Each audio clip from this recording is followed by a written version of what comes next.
Your garden isn't dying because summer is too hot. That's what most people believe. Every year, millions of gardeners watch months of hard work disappear the moment the temperature begins to climb. Tomato flowers fall before they can become fruit. Lettuce bolts almost overnight. Cucumbers stop producing. Pepper leaves droop beneath an unforgiving afternoon sun. And no matter how much water they pour into the soil, it never seems to be enough. So they blame the weather. But what if the weather isn't the real problem? What if summer isn't destroying your garden? What if it's exposing the plants that never belonged there in the first place? Because hidden among the vegetables most people overlook are a handful of remarkable survivors. Plants that evolved in deserts, tropical forests, and some of the hottest places on Earth. While ordinary crops begin shutting down, these vegetables are only getting started. One becomes sweeter when you water it less. Another actually produces more when temperatures pass 100 degrees. And the final plant survived weeks without water, then rewarded its gardener with one of the most incredible harvests imaginable. By the end of this video, you may never complain about summer heat again. Because the greatest gardening secret isn't learning how to fight summer. It's learning which plants were born for it. Most gardeners unknowingly make the same mistake every spring. They walk through a garden center filled with bright green seedlings, colorful labels, and promises of huge harvests. They buy what looks healthy, what looks familiar, what everyone else is growing. And for a few weeks, everything looks perfect. Fresh leaves, fast growth, tiny flowers begin appearing. It feels like success is inevitable. Then July arrives. The soil dries faster than expected. The air feels heavier. Afternoons become relentless. Almost overnight, the garden changes. Plants that looked unstoppable suddenly seem exhausted. Leaves curl. Flowers disappear. Growth slows to almost nothing. It's easy to believe the heat is winning. But nature doesn't make mistakes. Some plants simply evolved somewhere else. Imagine taking a polar bear to the Sahara Desert. No amount of care could make that animal comfortable. Now imagine placing a camel there. Same environment. Completely different outcome. The difference isn't effort. It's adaptation. Gardens work exactly the same way. The vegetables that thrive through scorching summers aren't stronger because gardeners care for them better. They're stronger because thousands of years of evolution prepared them for exactly those conditions. And once you understand that, summer becomes your greatest ally. Let's start with one of the biggest surprises. Tomatoes. Most gardeners believe tomatoes hate extreme heat. In fact, countless people stop planting them after one disappointing summer. The pattern always looks the same. Healthy plants. Beautiful yellow flowers. Then, nothing. The flowers fall. Tiny fruits never appear. The harvest disappears before it even begins. If you've experienced that, you're not alone. But here's the surprising part. Heat usually isn't what caused the problem. Stress did. Long before tomatoes filled backyard gardens around the world, their ancestors were growing in the warm highlands of South America. Sunny days weren't unusual. They were normal. What tomatoes struggle with isn't warmth. It's uncertainty. Picture yourself hiking through a desert. You're desperately thirsty. Suddenly someone hands you 10 bottles of water. The next day, nothing. Then another flood of water. Then another drought. Your body would constantly switch into survival mode. Tomatoes react exactly the same way. One day soaking wet. The next bone dry. Instead of investing energy into fruit, the plant focuses on staying alive. The flowers fall because the plant no longer believes it can support them. That's why experienced gardeners rarely chase tomatoes with a watering can all day. Instead, they build consistency. Deep watering. Stable moisture. A thick blanket of mulch protecting the roots from the blazing sun. Suddenly the same plant that struggled begins setting fruit again. Heat wasn't the villain. Inconsistent care was. Even better, certain tomato varieties were specifically developed for regions where temperatures regularly climb into the triple digits. For those plants, summer isn't something to survive. It's the season they've been waiting for. And nothing compares to picking your first tomato of the season while it's still warm from the afternoon sun. The skin gives way with the slightest bite. Sweetness fills your mouth. It's one of those moments that reminds you why people fall in love with gardening in the first place. But tomatoes only hint at what heat can do. The next vegetable actually transforms high temperatures into flavor. If tomatoes merely tolerate heat, peppers celebrate it. Most vegetables experience stress during a heat wave. Peppers experience opportunity. Scientists have long known that when hot pepper plants face intense summer temperatures, they naturally produce more capsaicin. That's the compound responsible for their heat. Think about what that really means. Every scorching afternoon, every uncomfortable day, when the pavement feels hot enough to fry an egg, every moment you wish summer would finally cool down, your pepper plant was quietly converting all of that energy into stronger flavor. Nature found a way to turn suffering into spice. It's one of the most fascinating survival strategies in the plant world. The hotter the conditions become, the more the plant invests in protecting its fruit. The result is a pepper that's not only hotter, but often richer and more complex in flavor. Even sweet peppers benefit. Extended warmth helps them develop deeper reds, brighter yellows, richer oranges, and noticeably sweeter flesh. It's almost as though summer is slowly cooking the flavor into every fruit before you ever pick it. Growing peppers successfully begins long before summer arrives. They appreciate a head start indoors while the weather is still cool. By the time warm nights finally settle in, they're ready to explode with growth. Unlike tomatoes, peppers actually appreciate a little restraint. Water deeply. Then allow the soil to dry slightly before watering again. That small amount of stress encourages stronger roots and heavier harvests. It's a reminder that sometimes nature rewards balance instead of abundance. But if you think surviving heat is impressive, the next plant has spent thousands of years mastering something even more difficult: living without water. Sweet potatoes don't look like survivors. At first glance, they're easy to overlook. Their vines spread quietly across the ground, never demanding attention. They don't grow towering stalks like corn or produce bright, colorful fruits hanging in plain sight. If anything, they almost disappear into the background while gardeners fuss over tomatoes, peppers, and cucumbers. But beneath those ordinary-looking vines, an incredible transformation is taking place. Every hot day, every dry afternoon, every week without rain, the plant is making a decision. Instead of wasting energy growing bigger leaves, it begins storing food beneath the soil. Out of sight. Patiently. Silently. It's preparing for harder days ahead. That's why sweet potatoes have earned a reputation as one of the toughest vegetables a gardener can grow. They don't panic when life gets difficult. They adapt. I learned that lesson by accident. One summer became busier than I expected. Weekend after weekend disappeared into work and family commitments. The garden that had looked so promising in early spring slowly slipped down my list of priorities. The tomatoes demanded watering. The peppers needed feeding. The cucumbers had to be picked almost every day. The sweet potatoes? I barely looked at them. Apart from the occasional rainfall, they survived almost entirely on their own. Every time I walked past, I assumed they were simply hanging on. The vines weren't dramatic. They weren't covered in colorful fruit. There was nothing exciting to see. By autumn, I expected disappointment.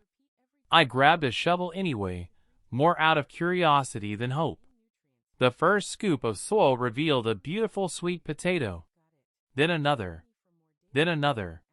Soon, I was lifting one large tuber after another from the ground. The very crop I'd neglected the most had become one of the biggest harvests I'd ever grown. It almost felt unfair. But it wasn't luck. It was evolution. Thousands of years ago, sweet potatoes developed in warm tropical regions where rainfall wasn't always reliable. Plants that couldn't survive long dry spells disappeared. The ones with deeper, more efficient root systems survived. Generation after generation, those survival traits became stronger. Today, every sweet potato you plant carries that same ancient blueprint. That's why they continue growing long after shallow-rooted vegetables begin to struggle. Their roots search deeper. They find moisture hidden beneath the surface. They keep working while everything else starts giving up. Growing them is surprisingly simple. Instead of planting seeds, gardeners usually grow them from slips. These are young shoots that sprout from a mature sweet potato. Place one healthy sweet potato halfway into a jar of water during spring, and within weeks, fresh green shoots begin reaching toward the light. Once they're several inches long, gently twist them away and plant them into warm soil after the danger of frost has passed. From that moment on, the vines seem to develop a mind of their own. They spread quickly, covering bare ground with thick green leaves that naturally shade the soil beneath them. That living blanket slows evaporation, helping the ground retain precious moisture during the hottest weeks of summer. Nature is solving two problems at once: growing food and protecting the roots that produce it. Harvesting is perhaps the most satisfying part of all. Unlike tomatoes or peppers, where you can already see your reward developing above ground, sweet potatoes remain hidden until the very end. Every shovelful becomes a surprise. Every handful of soil might reveal another giant tuber waiting beneath your feet. It's like opening buried treasure. And once you've tasted a freshly harvested sweet potato roasted until its natural sugars begin caramelizing, you'll understand why so many gardeners dedicate an entire section of their garden to this remarkable crop every single year. But as impressive as sweet potatoes are, the next vegetable tells an even stranger story. Imagine discovering that giving a plant less water could actually make it taste better. It sounds completely backwards. Yet that's exactly what happens with one of summer's most iconic fruits: watermelon. At first, it makes no sense. Watermelon is more than 90% water. Common sense tells us that a fruit packed with so much juice must need constant watering. That's what most gardeners believe. It's also why many accidentally grow large watermelons that taste surprisingly bland. The secret begins thousands of miles away in one of the harshest environments on Earth. Long before watermelon became the centerpiece of backyard barbecues and family picnics, its wild ancestors were growing in the Kalahari Desert of southern Africa. The Kalahari isn't a forgiving place. Rainfall is unpredictable. Temperatures regularly soar beneath an unforgiving sun. Only the toughest plants survive. Yet somehow, a wild vine adapted not only to live there, but to thrive. Instead of depending on frequent rain, it developed roots capable of searching deep below the surface for hidden moisture. That ancient survival strategy still exists in modern watermelons today. And it explains one of the biggest mistakes gardeners make. As soon as young melons begin swelling, many people start watering even more. After all, bigger fruit must need more water. Right? Not quite. During the final weeks before harvest, too much water can dilute the natural sugars developing inside the fruit. The watermelon grows larger, but the flavor becomes weaker. Experienced growers often do something that seems almost unbelievable. Once the fruit has reached a healthy size, they gradually reduce watering. The plant responds by concentrating sugars instead of excess water. The result? A watermelon that's sweeter, richer, and bursting with flavor. The first slice tells the whole story. The knife glides through the rind. Bright red flesh appears. Juice begins running across the cutting board. One bite later, you understand why homegrown watermelons rarely taste anything like the ones sold in supermarkets. Sometimes nature rewards restraint instead of excess. And that lesson becomes even more surprising with the next vegetable, a plant that seems to smile every time the forecast predicts another scorching heat wave. Okra doesn't just survive extreme heat. It seems to welcome it. If you've never grown okra before, the first truly hot week of summer can be confusing. While the rest of the garden looks exhausted, okra stands taller. Its broad green leaves reach confidently toward the blazing sun as though nothing has changed. And then something remarkable begins to happen. The hotter it gets, the faster it grows. It's almost the opposite of everything most gardeners expect. By the time temperatures push toward 100 degrees, tomatoes often slow down. Beans begin struggling. Leafy vegetables wave the white flag entirely. Okra? It's just getting started. That's because this isn't simply another vegetable that tolerates heat. It's a plant that evolved in it. Thousands of years ago, okra was growing across the scorching landscapes of Africa, where long, dry seasons and relentless sunshine shaped every part of its survival strategy. There were no garden hoses, no irrigation systems, no carefully planned watering schedules. If a plant couldn't survive the heat on its own, it simply disappeared. Only the toughest remained. Every okra seed planted today carries that ancient resilience. It's one of the reasons gardeners throughout the southern United States, Africa, India, and the Middle East have relied on okra for generations. When summer becomes unbearable, okra becomes dependable. But there's something fascinating about the way it grows. Unlike many vegetables that produce a single large harvest, okra rewards consistency. Every morning during peak season, new pods seem to appear almost overnight. One day there's nothing. The next day, several tender green pods are hanging beneath the leaves, ready to harvest. Wait another day, and they've doubled in size. Wait a little longer, and you've waited too long. That's the secret most beginners discover the hard way. Young okra pods are wonderfully tender. Leave them on the plant for too long, and they quickly become tough and woody. They're still impressive to look at, but they're no longer pleasant to eat. Even more surprising is what happens inside the plant. An oversized pod sends a signal that its job is complete. The plant begins slowing production because it believes it has successfully produced mature seeds.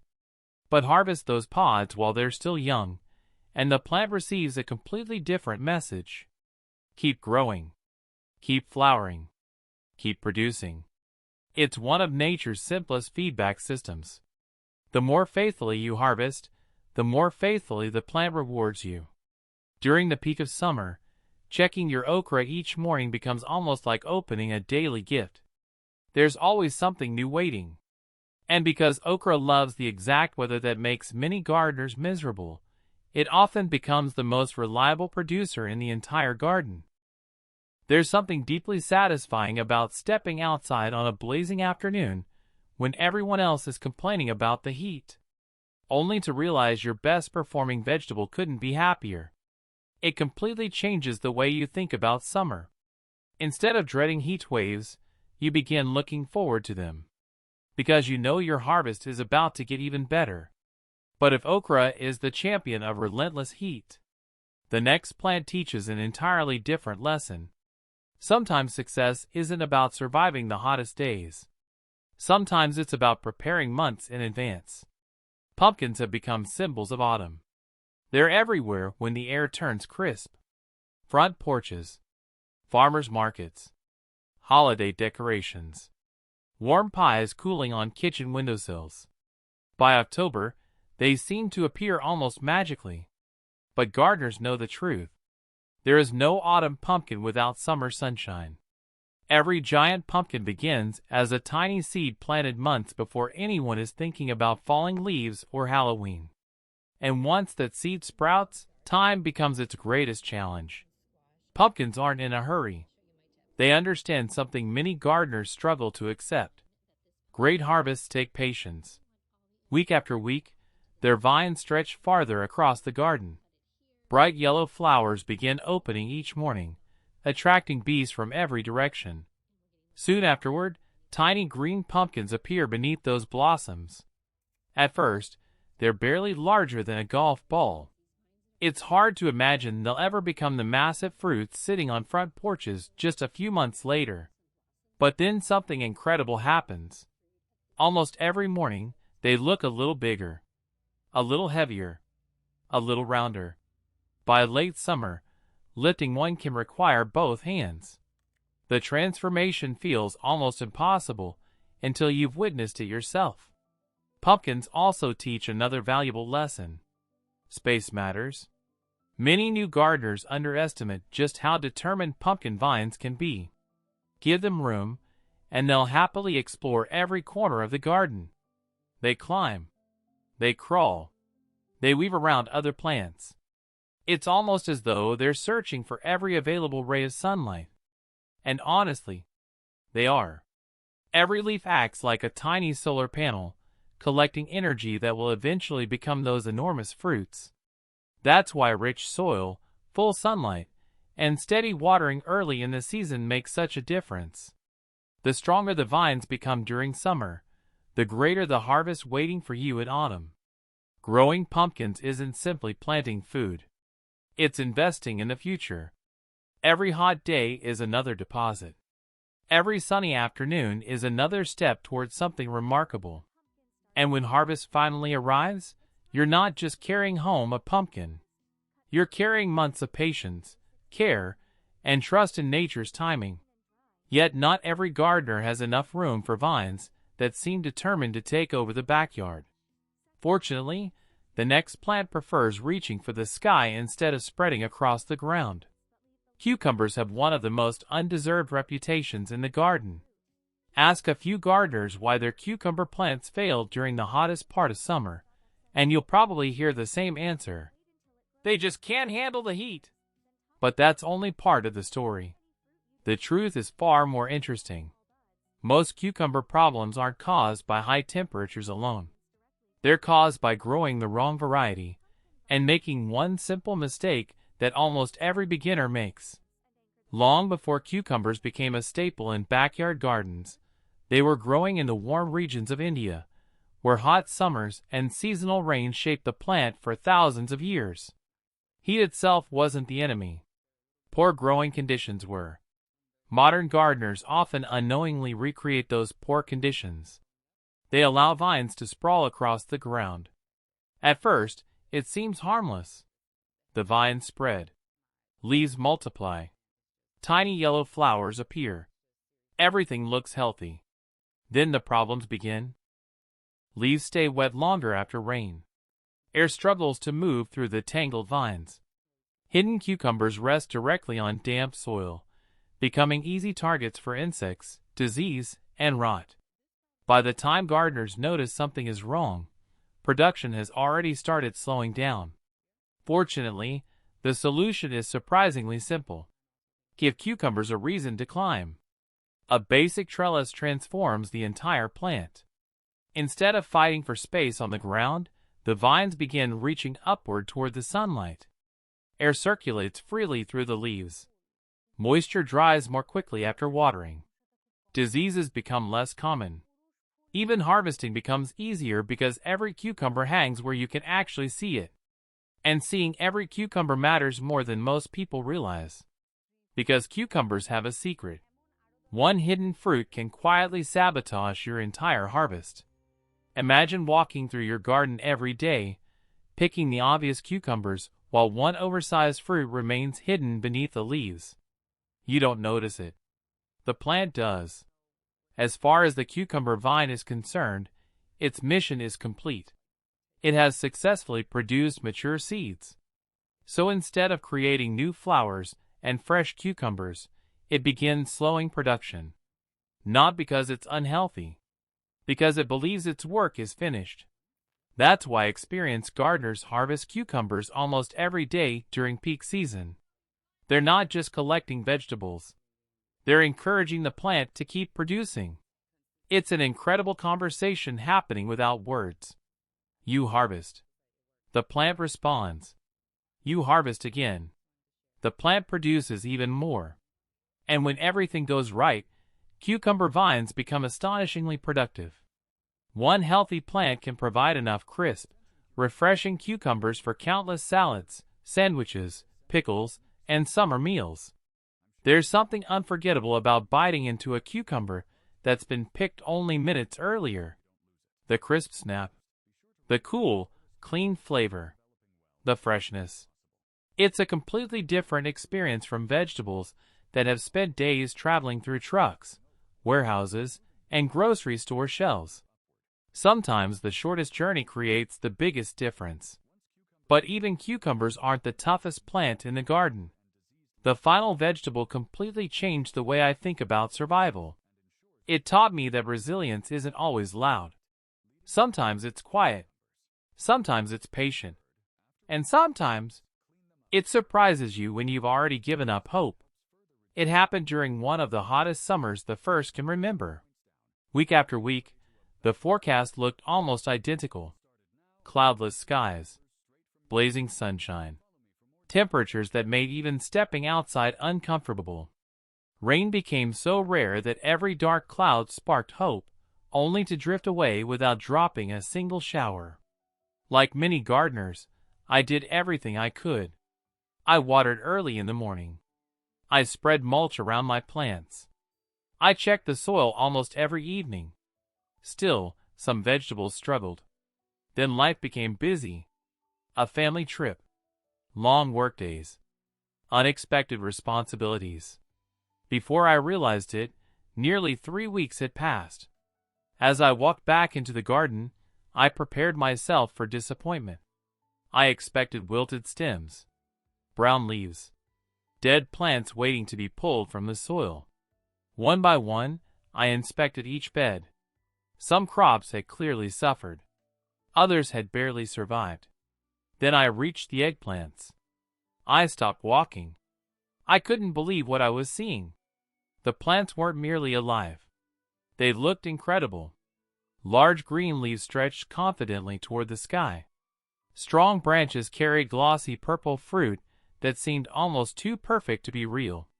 It looked as though someone had secretly cared for them every single day. No one had. They had simply been doing exactly what nature designed them to do. Eggplants traced their history back more than 4,000 years to the warm climates of South Asia. There, generations of plants survived under intense sunshine, high temperatures, and long periods without reliable rainfall. Only the strongest passed on their genes. Every modern eggplant still carries those ancient survival skills. That's why they often outperform expectations during difficult summers. Give them rich soil, plenty of sunshine, a deep watering now and then. After that, they ask for surprisingly little. There's another surprise waiting after harvest. Many people believe they don't enjoy eggplant, but chances are they've never tasted one at its best. Freshly picked eggplant is remarkably mild. Its flesh becomes silky and creamy when roasted, absorbing herbs, spices, and olive oil like a sponge. It's rich without being heavy, comforting without being complicated. The bitterness many people associate with eggplant usually develops after days of transportation and storage. Homegrown eggplant tells a completely different story. It's one of those vegetables capable of changing someone's opinion after a single meal. And perhaps that's the greatest lesson hiding inside this entire garden. Summer was never trying to defeat you. It was revealing something. Nature has already solved the problems that gardeners spend so much time trying to fix. There are plants that crave blazing sunshine, plants that welcome dry weather, plants that reward patience, consistency, and understanding instead of constant intervention. The secret isn't working harder. It's working smarter. Instead of asking fragile plants to survive impossible conditions, choose vegetables that evolved for exactly those challenges. The results can completely transform your garden. Imagine stepping outside during the hottest week of the year, not with anxiety, but with excitement. knowing your peppers are becoming sweeter. Your tomatoes are thriving because you've learned their rhythm. Your sweet potatoes are quietly growing beneath the soil. Your watermelon is concentrating its sugars. Your okra is producing tomorrow's harvest. Your pumpkins are preparing for autumn. Your cucumbers are climbing higher every day. And your eggplants are proving, once again, that resilience is one of nature's greatest gifts. Maybe that's the real secret every experienced gardener eventually discovers. Don't fight the season. Understand it. Because once you stop battling summer, summer starts working for you. If you enjoyed this journey through nature's toughest vegetables, make sure you subscribe. Because next time we're uncovering another surprising gardening secret that could completely change the way you grow food. Until then, stay curious, keep growing, and remember, the strongest gardens aren't built by escaping the heat. They're built by embracing it.